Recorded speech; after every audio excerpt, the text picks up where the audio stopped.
ជំរាបសួរពុកម៉ែបងប្អូនថ្ងៃនេះយើងមានគំរូរថយន្ត Toyota Prius មួយគ្រឿងទៀតដែរយកមកបង្ហាញជូនពុកម៉ែបងប្អូនណាអញ្ចឹងចង់ដឹងថាមួយគ្រឿងនេះតុបតែងអីនៅលើរថយន្តមួយគ្រឿងនេះខ្លះតោះយើងទៅតាមវីដេអូរហូតដល់ចុងវីដេអូទាំងអស់គ្នាចង់ដឹងមានអីប្លែកណា Toyota Prius ឆ្នាំ2013បាទបងប្អូនមើល stop ខាងក្រោយវាប្លែកជាង010 011ណាជាប្រភេទរថយន្តស្លាកលេខភ្នំពេញ 2BT ជាប់មកជាមួយនឹងកាមេរ៉ាខាងក្រោយណាបងប្អូនមួយគ្រឿងនេះគឺកាមេរ៉ា360បងប្អូនបាទគឺមើលបានមកជុំឡានតែម្ដង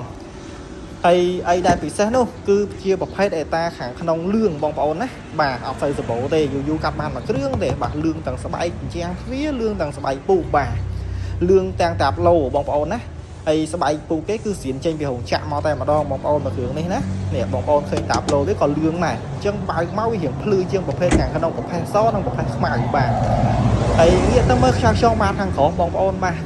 ខ្យល់ខ្យងបាតខាងក្រោមភ្លឹងតែម្ដងបងប្អូនណាគឺអត់មានច្រេះមានពុកអីទេគឺជាប្រភេទរថយន្តស្អាតយើងចម្រាញ់ណាហើយកន្លែងដាក់អីវ៉ាន់ផ្នែកខាងក្រោយគឺដាក់អីវ៉ាន់បានច្រើនបងប្អូនប្រភេទ Toyota Prius ដាក់អីវ៉ាន់បានច្រើនហើយមួយគ្រឿងនេះគឺមានរ៉េដូបិទក្លិតមកទៀតបងប្អូនបាទប្រភេទរ៉េដូនេះឡានខ្លះមកក៏មានអញ្ចឹងទៅឡានខ្លះមកក៏អត់អញ្ចឹងទៅបងប្អូនអត់មានគ្រប់ឡានទេបាទមានឡានមានឡានអត់ហើយកន្លែងនេះគឺដាក់អាច័រនេះការពារលើកអីវ៉ាន់ទៅវាឆ្កូតកាងណាបងប្អូនបាទគេដាក់ការពារបាទបន្តទៅមើលអេតាផ្នែកខាងក្នុងបាទបងប្អូនផ្នែកខាងក្រោយតកង់ណាបាទគឺនៅថ្មីបងប្អូនណាម្ចាស់គាត់ប្រើថែមួយគ្រឿងនេះម្ចាស់ដើមទី1បងប្អូនកន្លែងនេះមានកន្លែងដាក់កែវតាក់បាទមានកន្លែងច្រត់កែងដៃច្រត់អីអញ្ចឹងទៅបងប្អូនណាបាទហើយថ្មីបងប្អូនអេតាខាងក្នុងខាងក្រៅថ្មីស្មើណាមើលមកខាងតកង់វិញក៏ថ្មីដែរបងប្អូនបាទភ្លឹងហើយបងប្អូនមើលកន្លែងកូនគេបងប្អូននេះកាឡាក្រូចនៅទាំងអស់បាទអត់តន់សឹកទេនៅកាឡាក្រូចឡើងគ្រើមតែម្ដងមួយគ្រឿងនេះថ្មីហ៎បងប្អូនបាទថ្មីបាទសម្រាប់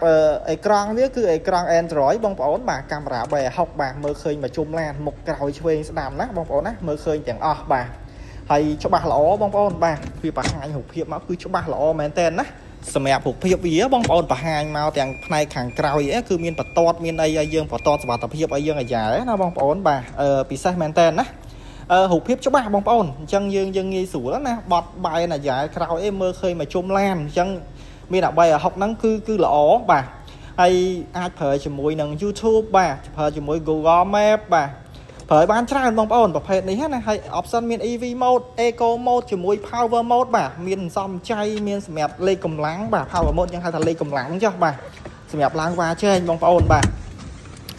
បងប្អូនធ្លាប់ប្រើដឹងហើយ option ហ្នឹងណាហើយកន្លែងនេះគឺជាក្របកាមេរ៉ារបស់វាបងប្អូនបាទមាននៅតិចឆ្វេងស្ដាំណាហើយសម្រាប់យ៉ានកង់គឺប្រពាក់ជាមួយនឹងយ៉ាន់រង្វង់ 17E បាទមាននៅ Brembo បាទ Brembo ក្រហមមើលទៅស៊ីមែនតើណា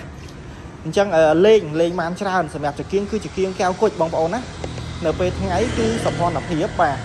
ហើយនៅពេលយប់អាចមើលផ្លូវបានឆ្ងាយបងប្អូនយើងស្រួលកំណត់ណាមើលផ្លូវបានឆ្ងាយយើងគ្រប់គ្រងសភភាពផ្លូវបានបងប្អូនងាកមកមើលផ្នែកខ្យល់ចងផ្នែកប្លុកម៉ាស៊ីនវិញបងប្អូនបាទបងប្អូនមើលបាទអញ្ចឹងយើងមិនថាចេះតែអួតទេណាបងប្អូនបាទគឺថ្មីបងប្អូនបាទចៅចងប្លុកម៉ាស៊ីន7ពណ៌បងប្អូនហើយបាទភ្លឹងតែម្ដងអញ្ចឹងពុកម៉ែបងប្អូនដែលចាប់អារម្មណ៍អាចតំណមកបានណាគិតជូនក្រោម 20000 បាទមួយគ្រឿងនេះ013 option 3បាទខាងក្នុងលឿងបាទជាប្រភេទឡានរៀបចំឲ្យស្អាតគិតក្រោម 20000 លេខទូរស័ព្ទនៅលើ Facebook Page នៅលើ profile TikTok អរគុណពុកម៉ែបងប្អូន